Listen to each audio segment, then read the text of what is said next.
آگے پھر اس سے اگلی جو آیات ہیں اس رکوع میں، اس میں زکوٰۃ اور اپنے مال میں سے جو اللہ کا حصہ ہے وہ نہ نکالنے پر سخت وعید بیان ہوئی ہے۔ فرمایا والذین یکنزون الذھب والفضة، وہ لوگ کہ جو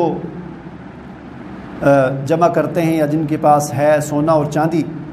جمع کرتے ہیں، ولا ينفقونها، اور اس میں سے وہ خرچ نہیں کرتے۔ خرچ کرنے کا مطلب یہ ہے کہ اللہ کے راستے میں خرچ نہیں کرتے، یعنی اس کا جو فرض حق ہے زکوٰۃ وہ ادا نہیں کرتے۔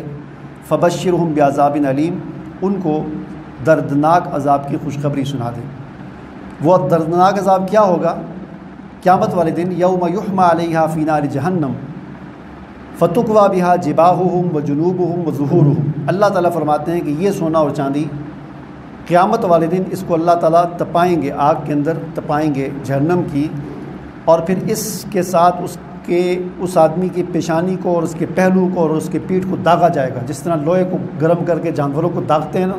اس طرح یہ مال جس میں سے اس نے اللہ کا حق زکوٰۃ نہیں نکالی، اس کو تپا کر گرم کر کے اس کے جسم کو داغا جائے گا، اور اس سے کہا جائے گا کہ ھذا ما کنزتم لانفسکم فذوقوا ما کنتم تکنزون، یہ ہے وہ خزانہ، یہ ہے وہ تمہارا خزانہ اور جمع کیا ہوا سرمایہ کہ جس کو تم نے جمع کیا تھا اپنے نفس کے لیے، اور اس میں سے اللہ کا حق نہیں ادا کیا، لہذا اب یہ عذاب کا مزہ چکھو۔